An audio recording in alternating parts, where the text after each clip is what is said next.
This video is about solving nonlinear inequalities. And for our notes, we're going to recall or review a certain method that works well for this. It's an acronym known as SPIT, which makes it easy to remember, hopefully. The S stands for solve. This is where we'll rewrite the inequality as an equation and solve it, which should be familiar looking things.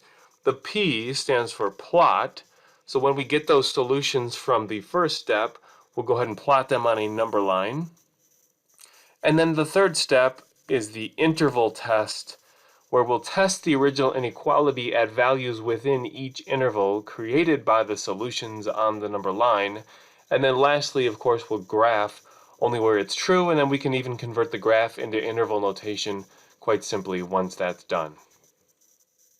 Let's look at a first example where we want to solve, graph, and then express using interval notation with the following inequality.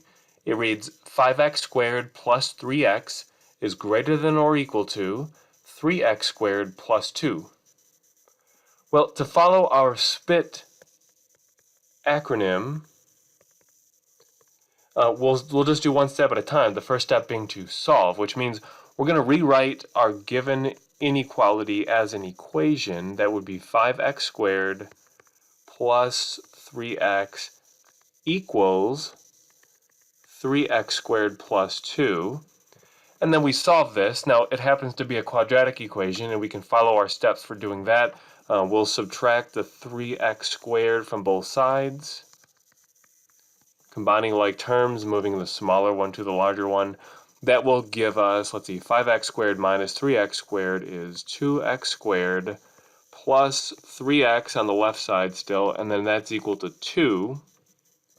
But to solve this quadratic, we want everything on one side equal to 0. So let's call this 2x squared plus 3x minus 2 equals 0. Now that we have this in standard ax squared plus bx plus c form, we could use any method for solving the quadratic we'd like. Often factoring is quick if it works. Let's go ahead and just try that out. Can we factor this into two binomials? Well, let's see. We'd have to have a 2x and an x in front to get the first term. We'd have to have a plus 1 and a minus 2, or a plus 2 and a minus 1 in the spaces remaining to get the last term. But the combination of them, once we actually check the result, needs to produce the middle term of 3x after foiling out our solution.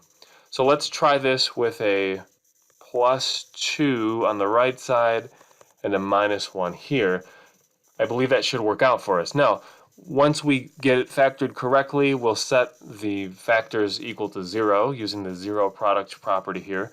This will give us two solutions, the first being x equals 1/2, and the second being x equals negative 2. That takes care of the solve step. Now, after solve is P for plot, which means we're going to plot these two solutions we have on a number line. Of course, we have to put them in order, so negative 2 should be somewhere to the left, and positive 1/2 somewhere to the right. And then for the interval test step, which is next, we have to first decide what numbers we want to use to represent each of the three intervals we get by plotting two solutions on the number line. So we're going to test, first of all, something to the left of negative 2, and yes, it could be anything to the left of negative 2. Let's keep things simple and just use negative 3. Then something in the middle interval, and yes, anything in the middle. Well, the easiest value to use, if applicable, is 0, which happens to be between negative 2 and 1/2, so we'll use that. And then in the interval on the right, thirdly, we'll test anything bigger than 1/2. Keep things simple. Let's just test the number 1. Now, when we say test, we mean to plug into the original inequality and then determine if it's true or false. Recalling our original inequality, to plug in negative 3 would mean to write 5 times negative 3 squared plus 3 times negative 3. That's like the 5x squared plus 3x, part of our inequality originally. We want to compare this with the right side of the inequality, which was 3x squared plus 2. So for this test value, we'll say 3 times negative 3 squared plus 2. And computing this numeric result should reveal that it is indeed true.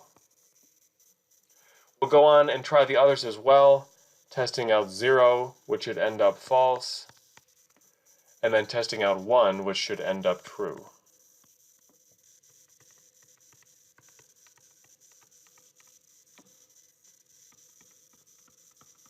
So that concludes our interval test portion of this bit process. Now that we have our truth values, false, true, false in this case, we want to go back up and actually label the intervals in the corresponding way. So our first interval was to the left, that turned out true. The middle one was false, and then the right one was also true. And then we only graph where it's true, so we'll put some arrow number line graphs to the left and to the right, knowing that's where it's true. And then we have to recall the original inequality symbol to know which corresponding boundary value to use.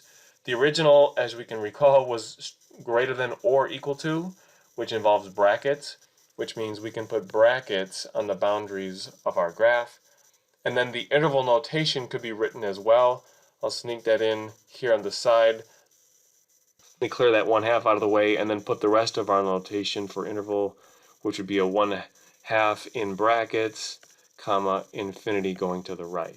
So now here we have the graph and the interval notation all representing the solution to this nonlinear inequality. For our solve step, we'll begin by turning this into an equation that would read x over 2 equals 5 over x plus 1 plus 4.